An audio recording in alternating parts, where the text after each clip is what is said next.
Have you ever noticed how your mind never stops talking? Even when everything around you is peaceful, your thoughts whisper, "What if it goes wrong?" You're lying in bed safe, yet your mind is already building problems that don't exist. That's not life stressing you out. That's your untrained mind. The Buddha once said, "The mind is everything. What you think, you become." But imagine for a moment a mind so calm that even when life falls apart, it doesn't shake. A mind so disciplined that worry knocks and no one answers. That's not fantasy, that's training. Just as muscles are trained to grow stronger, your mind can be trained to stop reacting, to stop imagining worst-case scenarios, to stop suffering before anything even happens. Today, we're not just going to talk about peace, we're going to train for it. You're about to discover 7 Buddhist techniques that will rewire your mind, silence the noise of fear, and awaken the calm warrior within you. 1.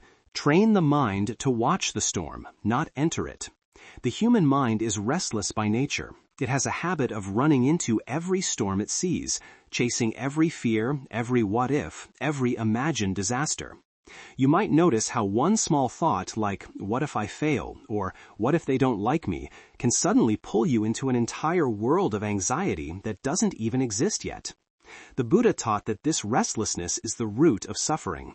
When awareness forgets its place and dives into the chaos of thoughts, we become lost in illusions created by our own mind. To train your mind means to remain seated as the observer, not to jump into the storm, but to watch it. This is what the Buddha meant when he said, "Be the witness of your thoughts." Imagine sitting by a window during a thunderstorm. You can see the lightning, hear the thunder, and watch the rain pour down. But you remain inside, untouched, safe, and calm. That's how awareness works. The storm of worry can rage as it pleases, but you learn to stay in your inner room of peace, watching without being dragged into it. Every worry begins when awareness leaves its seat and enters the storm. The moment you say, "This thought is mine," you become trapped inside it. You start believing the noise instead of seeing it for what it is, just passing weather in the sky of your mind. The truth is your thoughts are not enemies. They are simply energy passing through you. You don't need to silence them. You only need to stop following them. The moment you observe your worries rise and fade without resistance, you realize they have no real power. They only grow when you feed them with attention. This is the first step toward true mental freedom, learning to let the storm happen without losing your sky. Because the sky never fears the thunder, it simply allows it to pass. Likewise, of your true self, the silent observer within remains untouched by the chaos of thought. The practice is simple but profound. When a worry appears, pause, take a slow breath. Instead of saying, "I am worried," say, "There is a worry." Feel the difference in energy. One binds you, the other frees you. Over time, this awareness becomes stronger than your fear. Remember, the goal is not to stop the storm. That's impossible. The goal is to recognize that you are not the storm.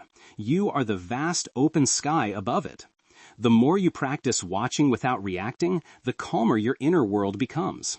Eventually, even when life shakes and roars, your mind will stay still, grounded, and clear. That is when you truly begin to live not as a slave to thoughts, but as a master of your mind. 2. Turn worry into presence. Worry is like a thief that steals your peace by dragging your mind into places that don't even exist yet. It lives in 2 directions. One foot in the past, replaying mistakes that can't be undone, and the other foot in the future, imagining problems that may never happen. The Buddha called this the greatest illusion, to believe peace will be found anywhere but in the present moment. Because the truth is, the present is the only moment that's real. The past is gone, the future is unborn. And yet our minds wander between them endlessly, creating stories that fill us with fear. When you train your mind to stay in the present, you disarm worry at its root. You begin to understand that worry cannot survive in the now. It needs imagination to live. Try to notice how your body feels when you start worrying. Your breath becomes shallow, your heart beats faster, your mind races ahead. That's because worry disconnects you from the body, pulling you into a world of mental noise. To heal that, you must bring your attention back to the sound of your breath, the rhythm of your heartbeat, the feeling of your feet touching the ground. This is what the Buddha meant by mindfulness, not just sitting in meditation, but being fully alive in this very moment. When you wash your hands, feel the water. When you eat, taste the food without rushing. When you breathe, notice the air entering and leaving your body. Every time your mind drifts into fear, gently guide it back to now. It's like training a wild horse. It will try to run away again and again, but with patience, it learns to stay still. The more you practice this, the easier it becomes to stay anchored even when life feels uncertain. Worry feeds on distance from the present, but the present moment is safe. It's the only place where life is truly happening. If you think about it, most of your worries are not about what's happening right now, but about what might happen later. So ask yourself, what is real right now? You'll realize that in this exact second, you're breathing, your heart is beating, and you are alive. Everything else is a thought. The mind may whisper, but what if? Yet the body, when listened to, always answers, I am here. The more you return to this truth, the more peaceful your existence becomes. You start to notice that joy, love, and clarity all live in the same place, the present. The past holds memories, the future holds possibilities. But peace can only be found here, now, in this heartbeat. Once you understand that, worry loses its foundation. You'll stop trying to escape into imaginary timelines and instead start living in full awareness of the moment before you. That is how presence transforms worry, not by solving it, but by showing that it was never real to begin with. 3. Let silence answer what fear cannot. There comes a point when the mind, tired of its own noise, begins to crave stillness. Yet when silence appears, most people feel uneasy. They rush to fill it with a phone, a conversation, or a distraction. Because silence reveals what we've been avoiding, our own thoughts. But the Buddha taught that silence is not emptiness. It's the space where truth begins to speak. When you stop running from silence, you start hearing what worry was trying to hide all along. Worry is born in noise. It thrives in mental chatter, the constant replay of what if and what now. It feeds on every thought you don't pause to question. When you sit quietly, the mind begins to slow down. The first few minutes may feel uncomfortable because all the suppressed fears rise to the surface. But that's exactly the point. Silence brings what's hidden into the light. The Buddha said, "Do not seek the truth. Only cease to cherish opinions." When the opinions, the judgments, and the mental debates fade into quiet awareness, truth naturally reveals itself. In silence, something powerful happens. You begin to realize that thoughts come and go, but the awareness that watches them never moves. That awareness is your true self, the observer, untouched by noise, worry, or fear. The more you sit in silence, the more you strengthen your connection to it. Slowly, the restless waves of the mind settle and clarity begins to appear like the reflection of the moon on still water. You start understanding that the mind's noise was never the problem. It was your identification with it that caused suffering. Silence is not about escaping the world. It's about seeing it as it really is.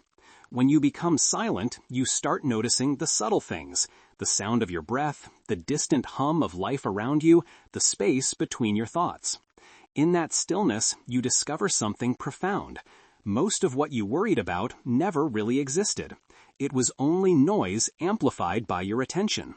When the noise fades, your worries lose their power, and peace naturally returns, not as a reward, but as your original state. Make silence a daily practice. Sit for 5 minutes without judging, fixing, or analyzing. Let every thought arise and pass like clouds drifting across an open sky. You will notice that after a while, thoughts lose their sharpness. They soften and dissolve. You'll find a calm that doesn't depend on anything outside you. The world might still be chaotic, but within there will be space, stillness, and light. True wisdom grows in silence. When your mind becomes quiet, it becomes receptive. Solutions appear on their own. Insights rise effortlessly, and peace becomes natural. The voice of fear cannot survive here, because fear needs noise. It needs confusion and speed. But silence exposes its fragility. The next time your mind spirals into worry, don't rush to answer it. Instead, stop, breathe, let silence respond. Because silence doesn't argue, it heals. It doesn't explain, it dissolves. In the quiet space between your thoughts, there is a deep intelligence guiding everything. You don't have to force clarity. You only have to stop interfering. The moment you surrender to silence, worry loses its voice, and your mind rediscovers its original nature, vast, peaceful, and free. 4. See through the illusion of control. One of the greatest reasons we worry is because we secretly believe we can control life. We make plans, build expectations, and cling to outcomes as if the universe should follow our blueprint. But the Buddha taught that control is nothing but a mirage, a trick of the mind that keeps us trapped in suffering. Everything in life, from the rhythm of your heartbeat to the rising of the sun, happens in harmony with causes and conditions, far beyond your command. You may influence life through effort, but you can never own it. When the mind clings to control, fear is born. You worry because you want the world to bend to your will, yet life has its own flow. Think of a river. You can swim with its current, but you cannot stop its movement or redirect its source. Trying to control life is like trying to hold water in your hands. The tighter you grip, the faster it slips away. The Buddha's wisdom was simple. Peace comes not from control, but from understanding.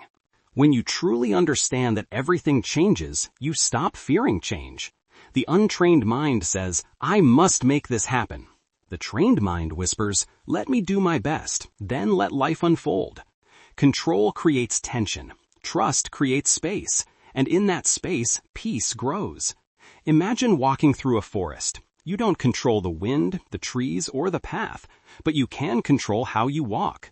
You can walk with resistance, complaining about the uneven ground, or you can walk with awareness, feeling each step, breathing with nature. The first path breeds worry. The second path brings freedom. Buddhist monks practice this through what they call letting go, before life takes away. It doesn't mean giving up. It means releasing the illusion of ownership before loss arrives. When you accept impermanence as a truth, not a tragedy, you stop clinging.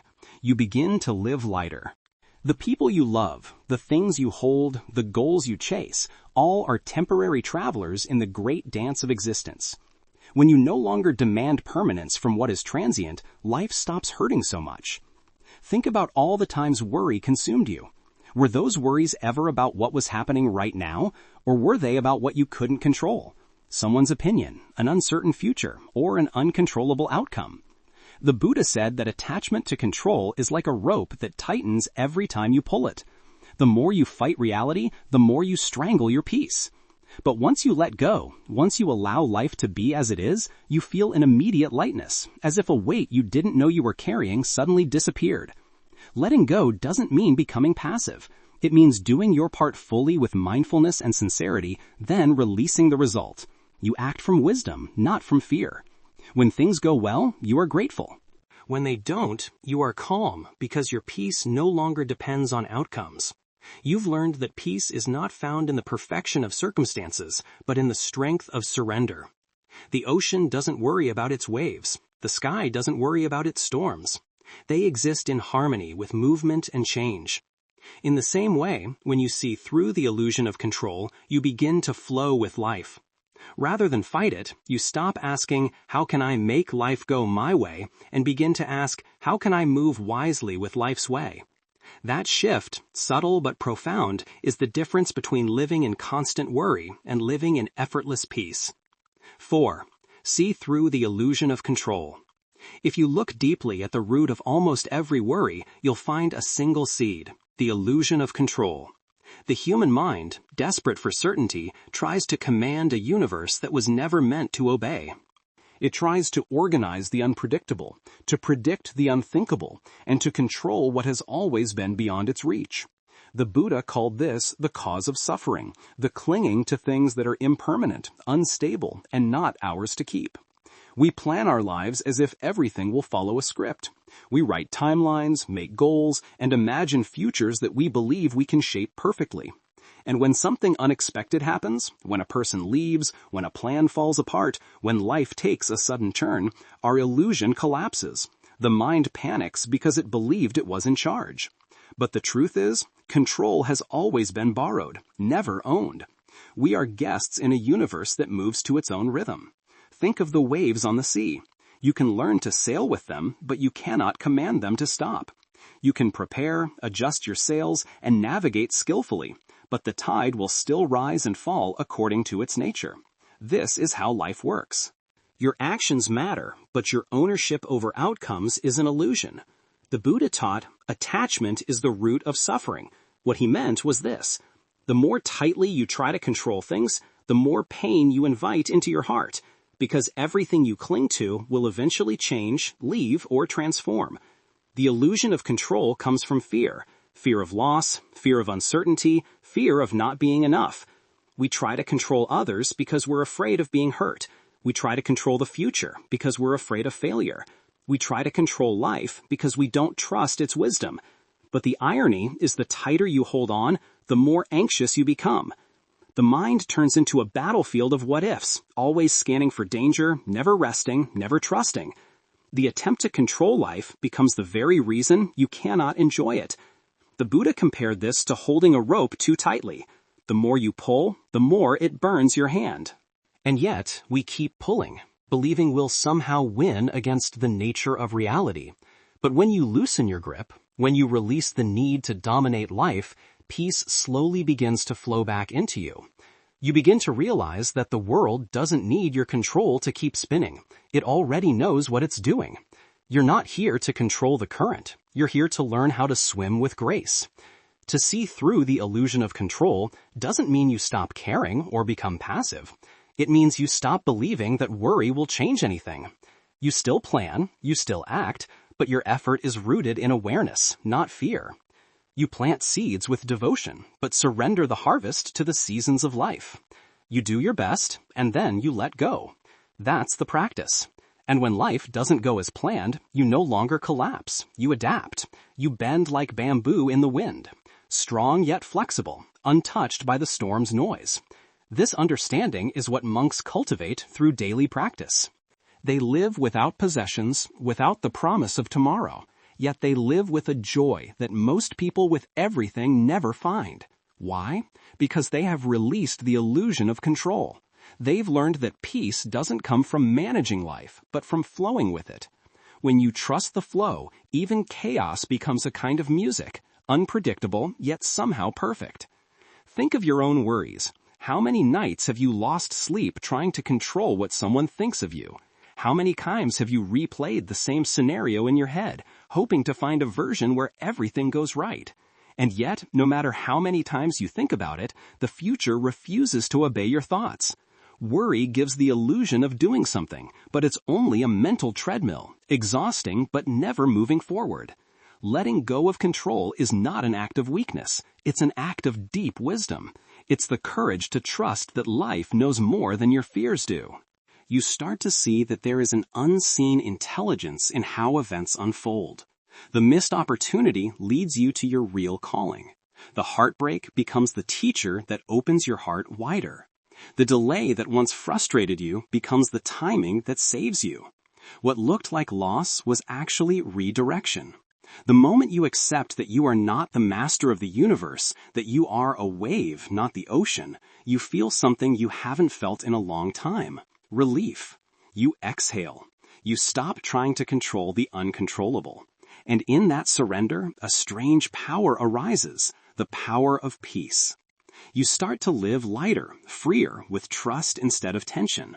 You stop saying, I hope everything goes my way, and start saying, I will move wisely no matter which way life goes. So train your mind to see control for what it is, a story created by fear. You cannot stop the wind, but you can learn how to dance in its direction. You cannot command the waves, but you can learn to float. That is true freedom, to live fully, act wisely, and let go completely.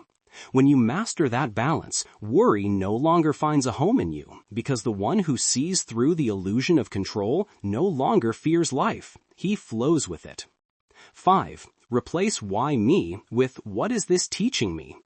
Every time something goes wrong, the untrained mind's first reaction is pain, confusion, and complaint.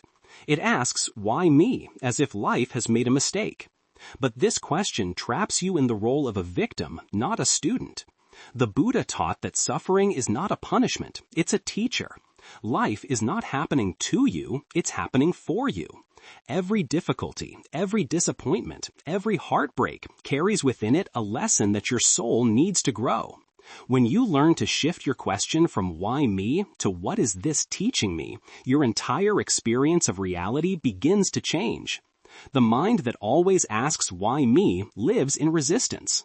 It believes life should be comfortable, predictable, and fair according to its own expectations.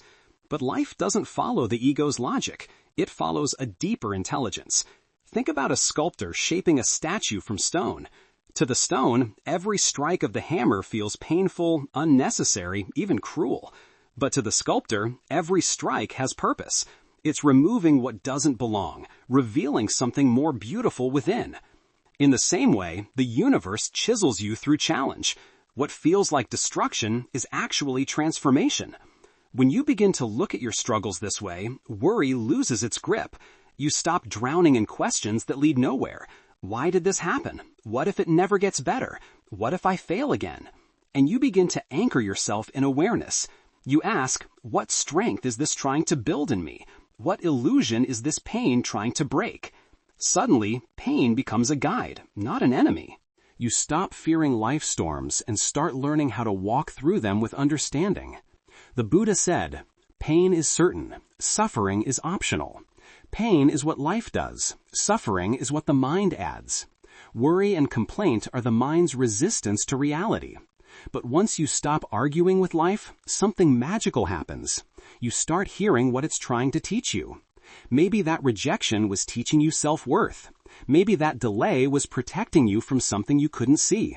Maybe that loss was preparing space for something greater. The mind sees endings. Wisdom sees preparation. Every challenge carries a mirror. It reflects where your mind still clings, where your ego still resists, where your heart still fears. When someone criticizes you, it's an opportunity to see where you still need validation. When a plan fails, it's a lesson in trust. When you lose something, it's an invitation to practice non-attachment. This is the essence of Buddhist insight. Everything that disturbs your peace is also showing you the path back to peace. Nothing is wasted. Imagine a monk walking through the forest who suddenly steps on a thorn. He doesn't scream, "Why did this happen to me?"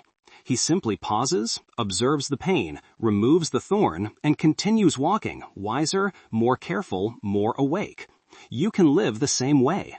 When pain enters your life, don't let it make you bitter. Let it make you aware. Sit with it. Ask, what is this pain trying to teach me? Because behind every discomfort lies wisdom waiting to be discovered. This shift in perception changes everything. Instead of worrying about what might happen, you begin to trust that whatever happens will grow you. You stop labeling events as good or bad and start seeing them as necessary. Some lessons arrive as blessings, others as challenges, but all are part of your awakening. You begin to see how even your past pain shaped your strength. The heartbreak that once shattered you taught you compassion. The failure that once humiliated you taught you resilience. The loneliness that once broke you taught you self-reliance. You start to realize that everything was working together to make you wiser, calmer, and stronger. Worry fades when you trust this deeper order of life. When you know that everything has meaning, even the moments you don't understand, yet you no longer panic in uncertainty. Instead of asking why me, you begin to whisper, thank you for teaching me. And that gratitude transforms suffering into growth. You become the student of life, not its victim. You stop reacting to every event emotionally and begin responding consciously. You understand that every experience is a part of your spiritual training. Remember, the path to peace doesn't mean escaping problems. It means evolving through them. Life will continue to test you, but the difference is now you know how to learn. You know that behind every storm lies a lesson, and behind every lesson lies freedom. When your mind adopts this way of seeing, worry no longer finds ground to grow in. You stop living in fear of the unknown because you trust that even your struggles are sacred. So the next time life knocks you down, don't ask, "Why me?" Sit quietly, take a breath, and ask, "What is this moment here to teach me?" Then listen, not with your mind, but with your awareness. The answer may not come as words. It may come as strength, patience, or understanding. That is how the soul speaks. That is how the student becomes wise. And that is how the one who was once worried becomes unshakable. 6. Build a mind that breathes through uncertainty. Uncertainty. This single word has the power to awaken every hidden fear inside us. The mind wants control, predictability, and order. It wants to know what's coming, when it's coming, and how it will end. But life, in its purest essence, is unpredictable. You can prepare, plan, and hope, but you will never be able to guarantee what tomorrow holds. This is what the Buddha meant when he said that change is the only constant. Everything around you, people, moments, seasons, even your own thoughts are in constant motion. To resist that flow is to resist life itself. The untrained mind cannot breathe in uncertainty. It gasps for answers, searching for stability where there is none. That is why worry thrives. It feeds on the fear of not knowing. What if I fail? What if they leave? What if this doesn't work out? Every what if is the voice of a mind that cannot sit still in the unknown. But when you learn to breathe through uncertainty, something changes within you. You stop fighting the unknown and begin to make peace with it. You begin to trust the rhythm of life more than the noise of fear. The Buddha compared life to a river, always moving, never the same. You cannot step into the same water twice because both you and the river have changed. Trying to freeze the river of life, to force it to stay as it is, only causes suffering. Instead, he taught the practice of mindfulness, the art of being present with whatever is. When you breathe mindfully in moments of uncertainty, you teach your body and mind a sacred truth. Safety does not come from control. It comes from presence. When monks meditate, they do not meditate to escape life. They meditate to sit with it, as it truly is. The practice of breathing is a reminder of impermanence. One breath in, one breath out, a constant cycle of arrival and release. Life itself is this rhythm. You cannot hold your breath forever. You must let it go to live. Likewise, you cannot hold on to moments, people, or outcomes. They too must come and go. When you synchronize your awareness with your breath, you begin to live in harmony with this truth. When uncertainty arrives, and it always will, pause. Don't run into the future or drown in thoughts. Take a slow, deliberate breath. Feel the air enter your body. Then release it gently.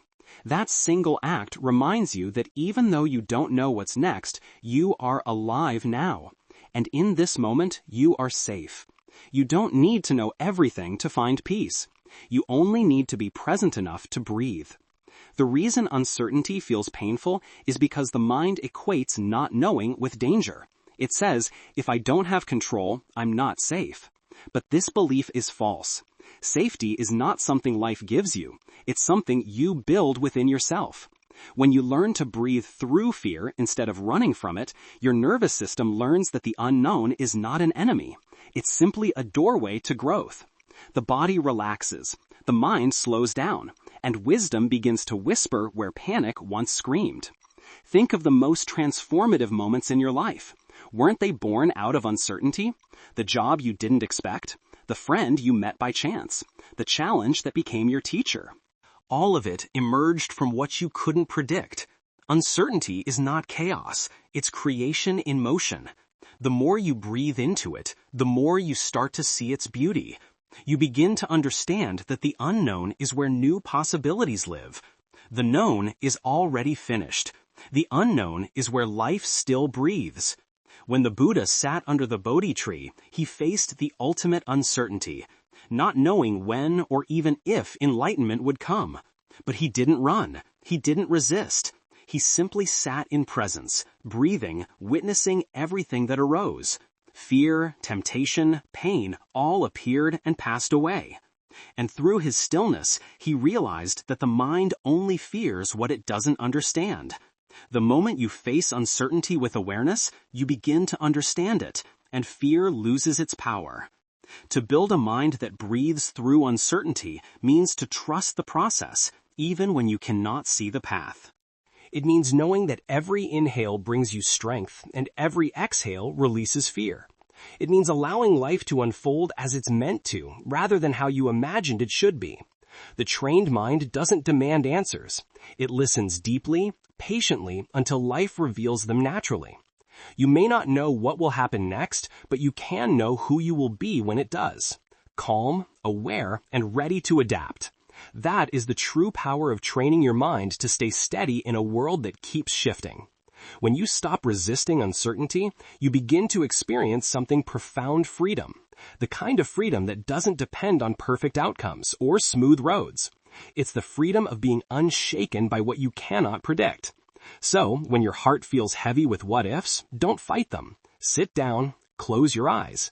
Inhale slowly and say in your heart, I am here. Exhale and say, I am safe. Repeat until the noise softens. With every breath, you remind your mind that the present moment is enough, that life continues, breath after breath, no matter what happens next. And as this truth settles deep within you, worry begins to fade. Not because uncertainty disappears, but because you have learned to breathe through it. You no longer seek control. You seek balance. You no longer demand answers. You trust the flow. And that is how the Buddhist teaching becomes alive within you, not as an idea, but as a living experience of peace in motion. Sheddam. Practice compassion toward yourself first. If you listen closely to the voice of worry, beneath every anxious thought, every fearful scenario, every restless night, there is a quiet whisper repeating one message over and over. I am not enough. The mind worries because it believes it must fix, prove, or perfect itself before it deserves peace. But the Buddha taught that compassion must begin where suffering begins, and suffering always begins within. Before you can calm the world, before you can love others, you must learn to extend the same tenderness to yourself that you've been denying for years. Worry is often disguised as responsibility. You tell yourself, I worry because I care. You worry about your future, your family, your mistakes, your reputation, convincing yourself that anxiety is the price of being a good person. But in truth, worry is not care. It's self-criticism, wearing the mask of concern. The compassionate mind cares without collapsing. It acts wisely instead of reacting fearfully. It doesn't punish itself for not knowing the outcome. It simply does its best and lets the rest unfold. To reach that state, you must train your heart to treat yourself with gentleness instead of judgment. Imagine holding a small trembling bird in your hands. If you squeeze too hard, you'll crush it. If you let go completely, it may fall. True compassion is the balance, the ability to hold yourself with firmness and care at the same time. The Buddha often said that just as a mother protects her only child, so should we protect our own minds with boundless love. When you cultivate compassion toward yourself, you create a space where worry can no longer grow. Because worry thrives in harshness, in guilt, in self-blame, it cannot survive in warmth and forgiveness. Think of how often you speak to yourself with cruelty. When you fail, you call yourself useless. When you feel lost, you say you're weak. When you're scared, you scold yourself for not being stronger. Yet if a friend came to you with those same fears, you'd never speak to them that way. You'd comfort them. You'd tell them it's okay to feel scared, that they're doing their best. Why do you offer that kindness to others but not to yourself? The mind heals not through punishment, but through understanding. The more you forgive yourself for being human, the more peace begins to rise from within. Self-compassion doesn't mean ignoring your flaws or avoiding accountability. It means meeting your imperfections with awareness instead of aggression. When you make a mistake, you don't have to turn it into a lifelong story of failure. You can simply say, I was unaware then, but I'm learning now. That shift in language changes everything. Guilt becomes growth. Shame becomes wisdom. Regret becomes understanding. You start to see that every version of you, even the broken ones, was doing the best it could with the awareness it had. Buddhist monks often meditate on loving kindness, repeating gentle affirmations like, "May I be safe, may I be peaceful, may I be free from suffering." These are not empty words, they are medicine for the mind. Each repetition plants a seed of calmness that eventually grows into unshakable self-love. When you practice compassion in this way, you begin to notice how your body relaxes, how your breath deepens, how the tension around your heart slowly melts away. You stop fighting yourself. You start to feel at home within your own being. A compassionate mind does not mean a weak mind, it means a resilient one. Because when you no longer attack yourself, life's challenges stop feeling like personal punishments. They become experiences, not verdicts. Compassion transforms the way you handle pain. Instead of saying, "Why is this happening to me?" you start to say, "It's okay that I'm hurting. This is how I heal." When you can sit with your own suffering without running from it, you become the calm center that no storm can break. It's important to understand that compassion isn't just a feeling, it's a discipline. It's remembering even on hard days to treat yourself with patience. It's choosing to rest when your body is tired instead of forcing it to perform. It's forgiving yourself when you slip into old habits instead of drowning in guilt. It's learning to be your own friend when the world feels cold. The more you practice this, the stronger your inner stability becomes. You begin to radiate peace, not because your life is perfect, but because your heart no longer fights itself. When compassion becomes your default response, your relationship with worry changes entirely.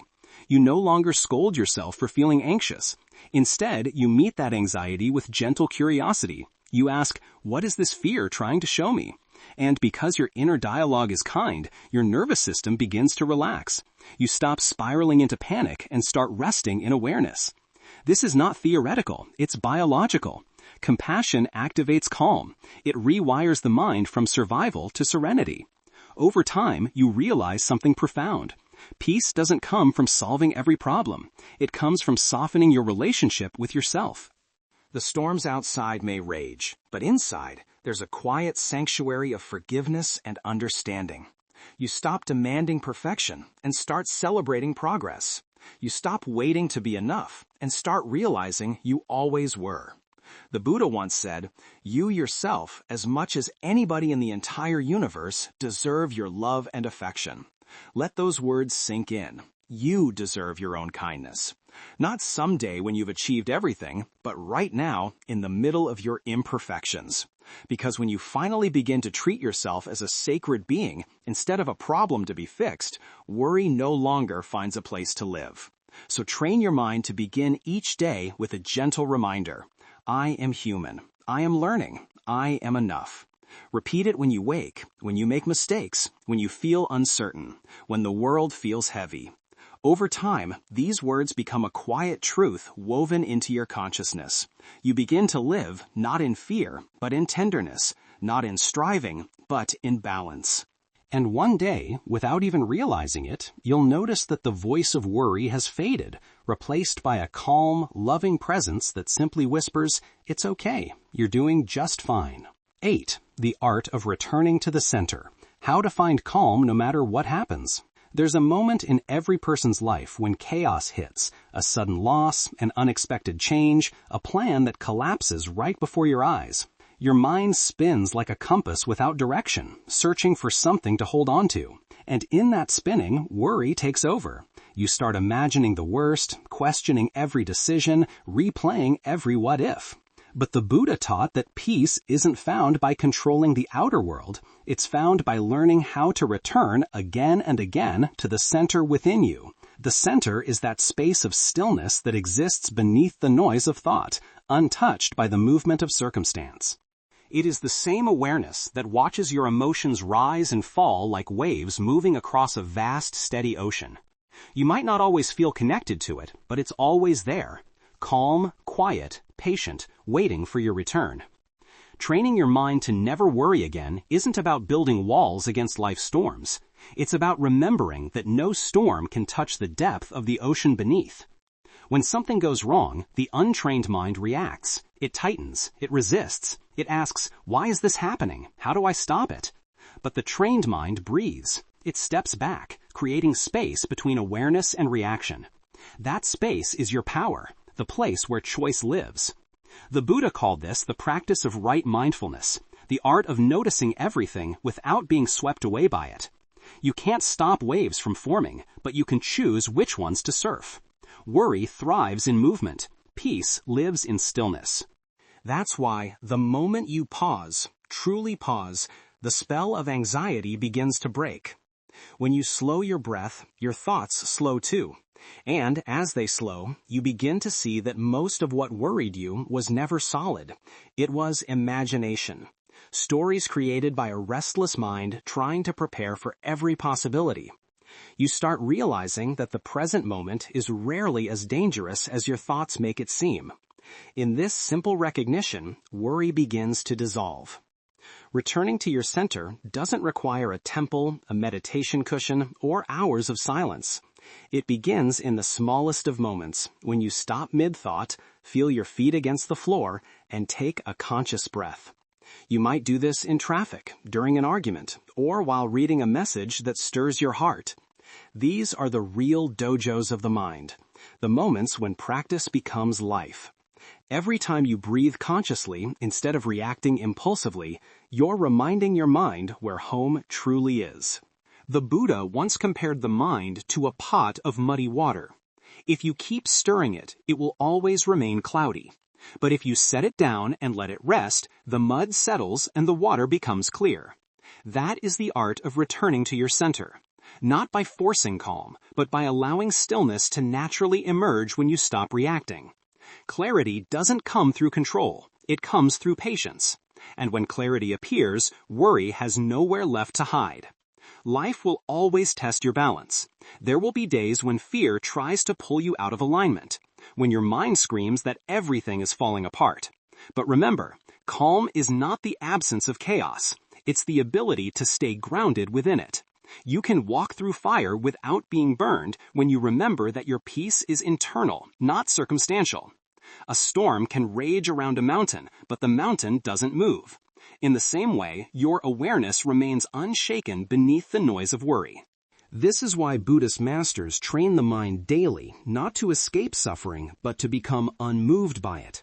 Through meditation, through awareness, through breath, they strengthen the muscle of returning. The goal isn't perfection, it's consistency. You may lose balance 100 times a day, but each time you return to the center, even for a few seconds, you weaken the habit of worry. Eventually, returning becomes so natural that even when fear appears, you meet it with calm recognition. Ah, another wave, but I am the ocean.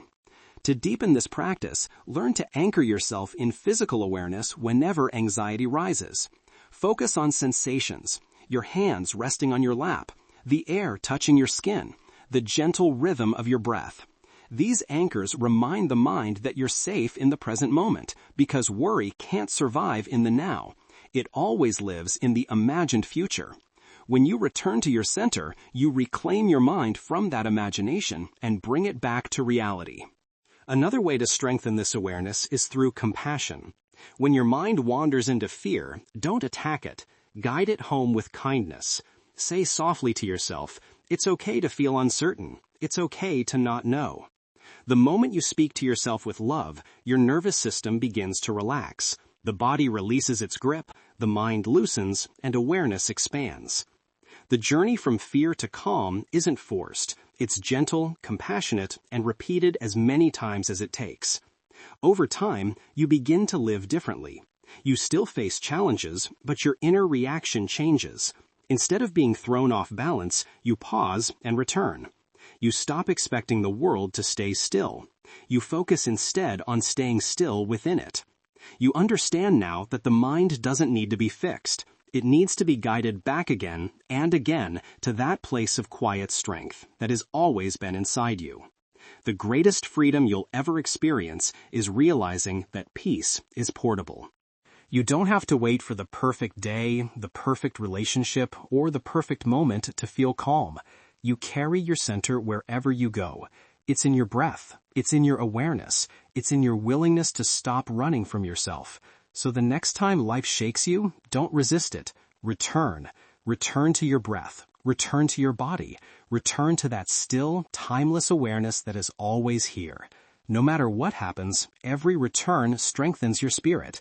Every breath deepens your wisdom, and every moment of stillness reveals the truth that was there all along. You were never lost, only distracted. And when you finally understand this, worry loses its meaning.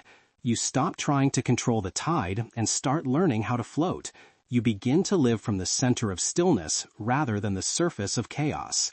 That is the art of training the mind not to escape the storms of life, but to remember even in the darkest night that beneath the surface, the ocean of your being is forever calm. 9. Let go of the need to be certain. Find freedom in not knowing. At the heart of all worry lies one silent demand, the need to be certain. The mind whispers, if only I could know what will happen, then I could finally relax. It clings to this belief as if certainty were the gatekeeper of peace.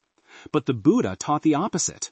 He revealed that it is our obsession with knowing that traps us in suffering, and that freedom is found not in certainty, but in our ability to rest peacefully in uncertainty, to trust life even when we don't understand it.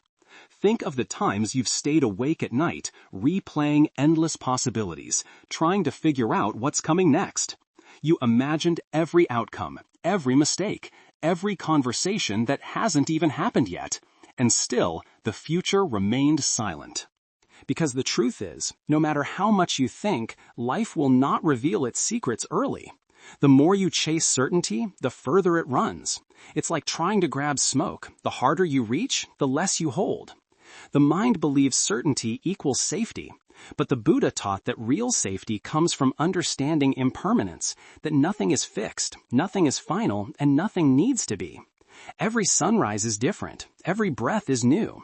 The tree outside your window, the cells in your body, even your thoughts right now, all are changing in ways you cannot see. So why demand certainty from a world that was designed to evolve? When you learn to let go of the need to know, something shifts. The weight on your chest begins to lift.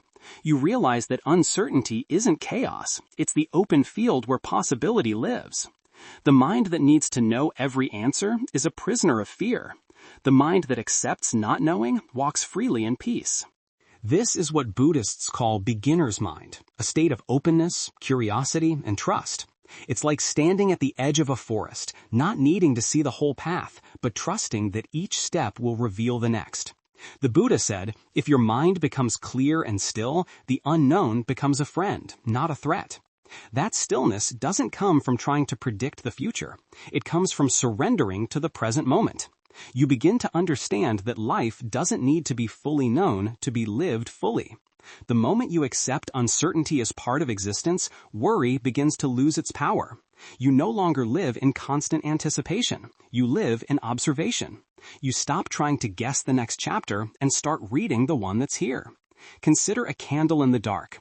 The flame doesn't light the entire room at once. It only reveals what's around it, one moment at a time. Yet the candle continues to burn without fear. That's how awareness works. You don't need to see your whole future, just the next breath, the next action, the next lesson. When you learn to walk with faith instead of fear, you begin to see that not knowing is not a weakness. It's a sacred space where life can surprise you. Most of our worry comes from the mind's belief that I must have a plan for everything. But in the Buddhist way, planning without attachment is wisdom. Planning with obsession is suffering. You can prepare, but you cannot predict. You can act, but you cannot control the result. To live skillfully is to do your part fully, then release the outcome completely. It's to say, I don't know how this will unfold, but I trust that life knows what it's doing. That simple shift turns anxiety into faith. The need for certainty also blocks our ability to grow. When everything is known, nothing can change. When you cling to fixed beliefs, you close the door to new understanding. Letting go of certainty means letting go of rigidness. It's the willingness to say, maybe there's another way to see this. That openness is where wisdom enters. Because truth is not something you possess. It's something that unfolds as you walk with awareness. In meditation, monks are trained to sit with discomfort, physical pain, restless thoughts, or silence that feels endless without trying to escape it. This practice teaches them to stop demanding immediate answers. They learn that peace doesn't come from solving every question, but from resting within the question itself. The same principle applies to your life. The next time you find yourself trapped in uncertainty, don't rush to fix it. Sit with it. Feel the weight of not knowing. Then breathe slowly, gently.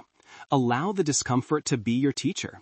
You'll discover that uncertainty loses its sting when it's no longer resisted. There is deep wisdom in not knowing. When you stop trying to predict, you start to perceive. You begin to see beauty in imperfection, rhythm in chaos, and meaning in mystery. The flower doesn't know if it will bloom tomorrow, yet it still opens to the sun today. The bird doesn't know where the wind will take it, yet it still spreads its wings. Life moves with trust, not certainty. And when you align with that same flow, your heart begins to rest. Letting go of the need to know everything is not ignorance, it's humility. It's understanding that you are part of something far larger than your mind can comprehend. It's remembering that behind every unanswered question is a wisdom working silently on your behalf. You don't need to know the purpose of every challenge to grow from it. You just need to stay open, patient, and aware. So the next time worry whispers, "But what if?" answer gently, "I don't need to know yet," and breathe. Because the truth is, you are not supposed to know everything right now. You are meant to live, to learn, and to trust the unfolding. The future doesn't need your control. It needs your courage.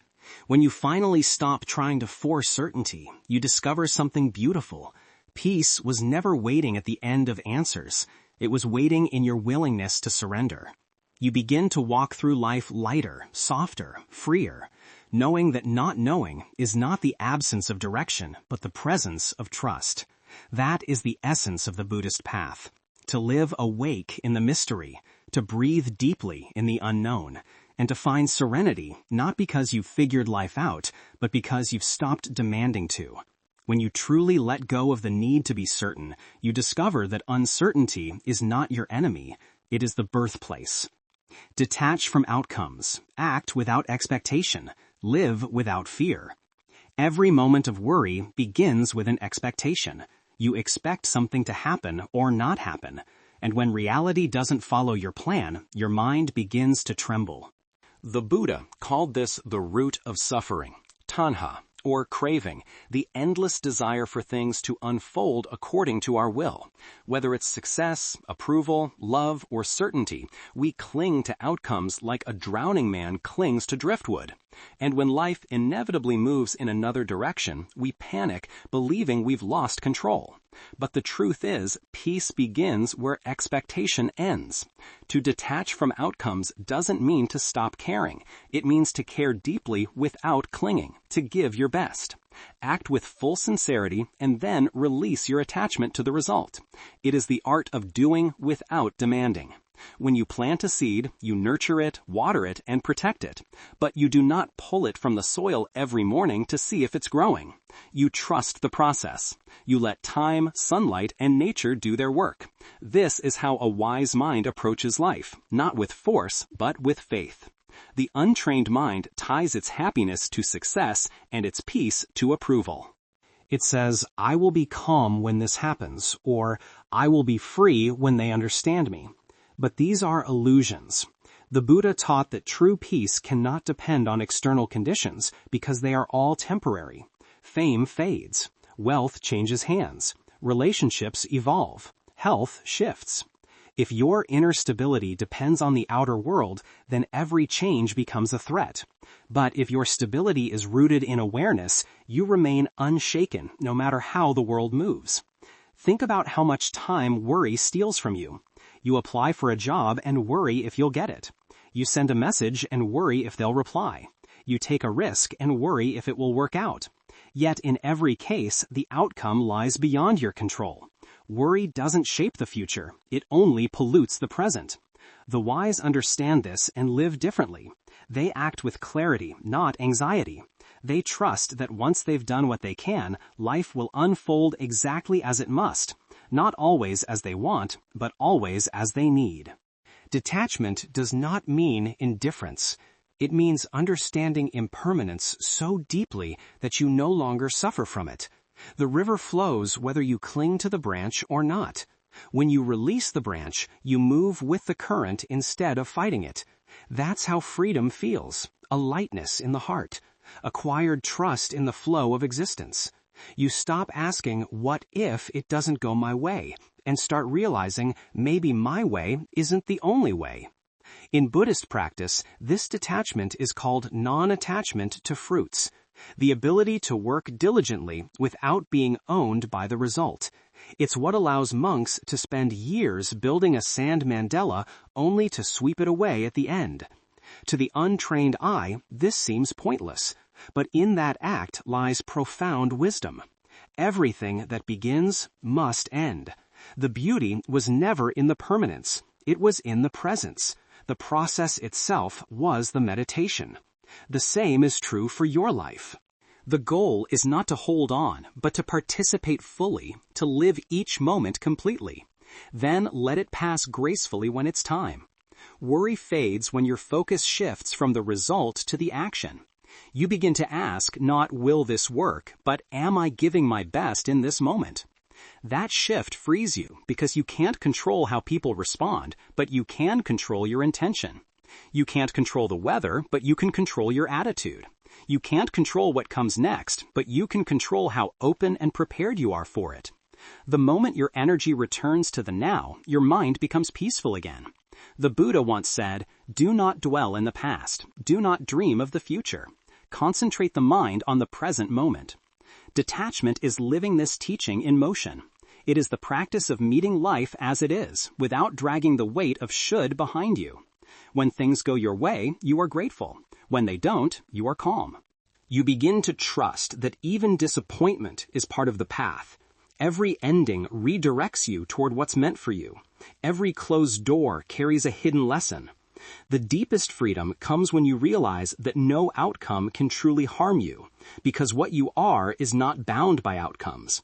The body can lose, the mind can fail, the world can change, but your awareness, the quiet watcher within, remains untouched. That awareness is your true home. When you learn to live from that space, life stops feeling like a series of tests and starts feeling like a dance. You move with the rhythm instead of resisting it. Practice this every day in small ways. When something doesn't go as planned, pause and breathe. Instead of asking, why did this happen, and say, let's see where this leads. When you face uncertainty, remind yourself, my job is to act, not to control. When you feel disappointment, whisper, this too is part of the unfolding. Slowly, this mindset transforms you. You stop reacting with panic and start responding with presence. When detachment becomes natural, you realize how light peace feels. You stop trying to fix the river and start floating with it. You stop needing guarantees and start trusting experience. You stop seeing loss as punishment and start seeing it as preparation. Life no longer feels like something to win or survive. It becomes something to witness moment by moment with open eyes and a steady heart. So let go not because you don't care, but because you finally understand. You can love without clinging, give without expecting, act without demanding. That's the true essence of freedom. You stop measuring your worth by what happens to you and start defining it by how you respond. You stop needing every ending to make sense because you trust that life itself is the greatest teacher. When you live this way, worry has nowhere to stay. It may knock on your door, but it no longer finds a home. You've built a space too peaceful for fear to enter, a life guided not by the pursuit of outcomes, but by the calm confidence that no matter what happens, you remain whole. 11. The mind as a mirror, how to reflect without absorbing. There is a deep wisdom in the Buddha's teaching that the mind, when trained, becomes like a mirror. It reflects everything clearly, joy and sorrow, gain and loss, love and pain. Yet it absorbs nothing. The untrained mind, however, doesn't reflect. It reacts. It clings to pleasure, resists pain, and takes everything personally. Every word becomes an attack. Every setback becomes an identity. Every emotion becomes a cage. This is why most people live in constant worry. They believe everything that appears on the surface of the mind is who they are. But the Buddha taught, you are not the reflection. You are the mirror itself. To train the mind to never worry again, you must learn the art of non-absorption. It means allowing every thought, every feeling, and every situation to arise and pass without labeling it as good or bad, without claiming it as mine. Just as a mirror reflects both the beautiful and the ugly without judgment, the wise mind allows experiences to flow without resistance. This is not cold detachment, it's spiritual clarity. The realization that clinging to experiences, whether pleasant or painful, is the true cause of suffering. Imagine standing by a lake at dawn. The water is so still, it reflects the mountains perfectly. Then the wind comes, rippling the surface, and the reflection breaks. The mountains are still there, but you can no longer see them clearly because the water has lost its stillness. The same is true of your mind. When worry and fear stir it constantly, you lose sight of truth. Everything becomes distorted. Small problems appear enormous. Temporary challenges feel permanent. But when the mind returns to stillness, clarity returns. You begin to see things as they are, not as your emotions exaggerate them. Worry thrives on absorption. You hear bad news, and instead of observing your reaction, you become your reaction. You think, this is terrible, I can't handle it. And just like that, the worry enters your identity. But reflection, true awareness, means pausing before identification. It means saying, I see this thought arising. I see this fear forming. You become the observer instead of the participant.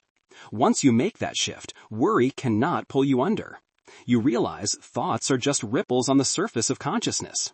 Temporary, harmless, and always changing. The Buddha compared this practice to polishing a mirror. At first, it's covered with dust, judgments, attachments, opinions, fears. When you begin meditation, you wipe away the outermost layer. You start noticing your thoughts rather than drowning in them. Over time, as mindfulness deepens, the mirror becomes clearer. You begin to see that you are not your emotions. You are the awareness watching them arise and fade. The more you polish the mirror, the more peaceful you become. Eventually, even when storms pass through your life, the inner mirror remains bright. It reflects the storm, but does not become it. Non-absorption also means understanding that everything you perceive is filtered through the lens of your mind. When the mind is cloudy, even the brightest day seems dark. When it's calm, even difficulties appear manageable. The problem was never the world, it was the fog on the mirror. When you remove the fog through mindfulness, you stop reacting to appearances and start seeing essence. The Buddha called this seeing things as they truly are, a vision so clear that worry has no room to grow. One of the most profound examples of this teaching comes from the story of a monk who meditated near a river. Each day he would watch the water carry away leaves, twigs, and reflections of the sky. One morning, a traveler asked him, "How do you remain so calm while the world is full of suffering?" The monk smiled and replied, "Because I have learned from the river. I let everything flow." The monk didn't deny the movement of life. He simply refused to cling to it. In that letting go, his heart remained unshaken. In your own life, this mirror-like awareness can become a daily practice. When someone insults you, instead of absorbing the words, reflect them without judgment. Feel them enter your awareness and let them pass. You will notice they lose their sting. When fear arises, don't feed it with stories. Observe it as a ripple, an energy moving through the body, and breathe. When success arrives, enjoy it, but don't make it your identity.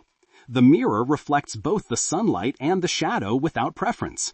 Your task is to remain as that mirror, wide, still, and pure. But this doesn't happen overnight. The mirror of the mind gathers dust daily. Every distraction, every desire, every resentment clouds it again. This is why mindfulness isn't a one-time act. It's a lifelong discipline.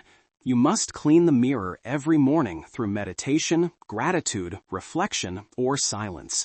Each act of awareness wipes away a little dust, and each time you do, the world becomes clearer, lighter, easier to bear. You realize that peace was never lost. It was simply hidden behind the smudges of thought. As you deepen in this practice, something extraordinary happens. Even your worries become objects of compassion. Instead of hating your anxiety, you begin to see it as a wave asking for attention.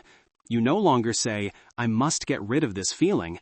You say, "I see you." You can stay until you're ready to leave. The moment you allow your emotions to exist without resistance, they soften, dissolve, and leave you wiser. The mirror of your mind learns to hold everything: joy, sadness, anger, love, without breaking. This is the essence of Buddhist freedom, to move through the world without sticking to it. You engage with life completely. You laugh, you love, you fail, you rise, but you do not let experiences stain your awareness. You reflect them fully and let them pass. Worry disappears because there is nothing left for it to attach to. The mirror remains untarnished, reflecting the ever-changing dance of existence with silent understanding. So train your mind to be like the mirror, receptive but untouched, aware but not entangled. When the noise of the world tries to pull you in, return to stillness. When emotions try to overwhelm you, return to clarity. When the past and future compete for your attention, return to now. In this still, reflective awareness, life continues to move, but your peace remains unmoved. Because the mirror does not chase reflections, it simply reflects. It does not cling to beauty, nor fear ugliness. It simply sees, and that is how the awakened mind lives clear, vast, and forever free. 12. The still flame within. How to remain peaceful when the world burns. There are moments in life when everything seems to crumble at once. Relationships fall apart, plans fail, the world feels unfair, and the mind, caught in the storm, begins to scream, "Why is this happening? How will I survive this?" You try to hold things together, but it's as if life itself is testing your limits. These are the moments when worry consumes most people. They fight, resist, and drown in their own thoughts. But the Buddha taught that peace is not the absence of fire. It's the discovery of the still flame within that burns quietly no matter how fierce the world becomes. Imagine a candle in a dark room. When the wind blows, the flame flickers, but it does not go out. It bends, adapts, and then returns to its steady glow. That candle is your consciousness. The wind is everything that happens around you. Chaos, uncertainty, heartbreak, loss. You cannot stop the wind from blowing, but you can train the flame to stand firm, unwavering, alive. The Buddha's path was never about escaping the world's fires. It was about learning to burn with awareness without being consumed. When the mind is untrained, every challenge feels like a personal attack. You lose something and think, "This shouldn't have happened." Someone betrays you and you believe, "I'll never trust again." Pain arrives and the mind immediately tries to escape it. But escape is an illusion. What you resist persists. The more you run from pain, the more it follows you. The Buddha understood this deeply. He said, "In this world, pain is inevitable, but suffering is optional." The difference lies in awareness. Pain is the fire outside you. Suffering is the fire you ignite within by fighting what is.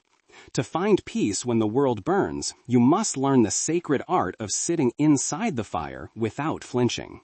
That means allowing life to unfold as it must, not with blind acceptance, but with wise surrender. It means saying, "I will not fight the wind. I will learn to breathe with it." The flame of awareness doesn't try to control the air. It dances with it. When your awareness becomes that flame, centered, flexible, and present, no external storm can extinguish it. This stillness is not passivity, it's power. It's what allows monks to sit calmly through chaos, to smile through uncertainty, to remain kind even in pain. They understand that the world has always burned through wars, fears, desires, and losses. Yet peace has always been available to those who look inward. Because nothing that happens outside you can disturb the inner balance unless you let it. Start by recognizing that peace is not something you earn after fixing your problems. It's something you return to while living through them. The untrained mind says, "I'll be calm once things settle." The trained mind whispers, "I'll be calm so things can settle." That reversal of order changes everything. You stop waiting for peace as a reward and begin practicing peace as a responsibility. Your calm becomes your contribution to a chaotic world. When you sit in meditation, close your eyes and imagine that flame within your chest. See it flicker gently, steady but soft. With each breath, feed it with awareness. When worry arises, don't fight it. Let the flame illuminate it. Watch how the light touches even your darkest fears. Worry shrinks not when you force it away, but when you meet it with presence. Fear is like a shadow. It cannot survive under the light of awareness. You will notice that most of your suffering comes not from what happens, but from what your mind says about it. The mind turns every event into a story. This shouldn't happen to me. I'll never recover. Things will never get better. These are not facts. They are flames you feed unconsciously. The Buddha taught the way to extinguish this inner wildfire is to stop identifying with it. When you recognize that you are the awareness behind the thought, not the thought itself, you step out of the burning house and into the open sky. This doesn't mean ignoring pain. It means holding it gently. It means saying, "Yes, this hurts, but I can face it." When you stop trying to escape discomfort, you discover that pain itself is temporary. It rises, peaks, and fades. But worry makes it permanent. Every time you replay the pain in your mind, you reignite the flame. The practice then is not to extinguish all pain, but to stop relighting it with your resistance. Life will test you again and again through loss, betrayal, change, and uncertainty. But if you can remain centered through those tests, you become unbreakable. You stop depending on the world to give you peace because you found something far greater, the ability to generate peace from within. You'll notice that people who radiate calm are not those who have perfect lives. They are those who have trained their minds to remain still while the world burns. When others panic, you breathe. When others curse the darkness, you hold your light. When others fight to control, you surrender to what is. This is not weakness, it is wisdom. The flame that refuses to fight the wind lasts the longest. The one who doesn't resist the rhythm of life flows the farthest. You will find that as your inner flame grows steady, the outer world begins to change subtly too. Not because life stops being difficult, but because your perception transforms. Problems appear smaller because you are no longer trapped inside them. Challenges lose their sting because you meet them with stillness, not fear. And even when everything seems to fall apart, you realize that your awareness, your still flame, is untouched, eternal, and free. So the next time life burns around you, don't ask, "How can I make this stop?" Ask instead, "How can I remain centered within this fire?" Close your eyes, breathe deeply, and remember peace was never outside you. It was the flame that never went out, the silent light that watched everything pass and whispered, "This too will fade."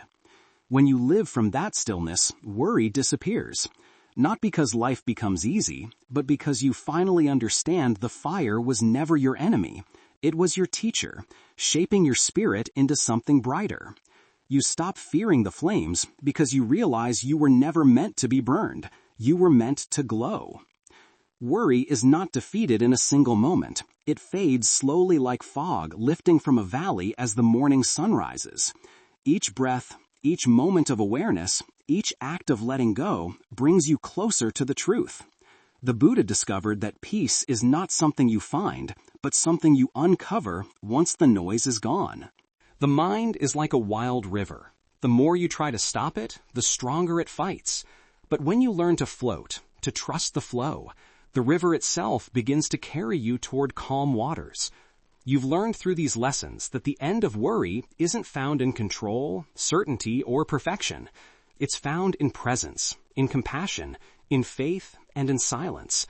It's in your ability to breathe through chaos, to release what you cannot hold, and to trust what you cannot see. The mind may still whisper fears, but you'll no longer mistake them for truth. You'll watch them come and go like clouds across the open sky of your awareness. This is what it means to be free. Not to live without challenges, but to meet them with a calm heart. To walk through storms and remain steady. To lose and still feel whole. To trust that everything, even what once broke you, was a teacher guiding you home to yourself. When you reach that point, worry becomes irrelevant. It no longer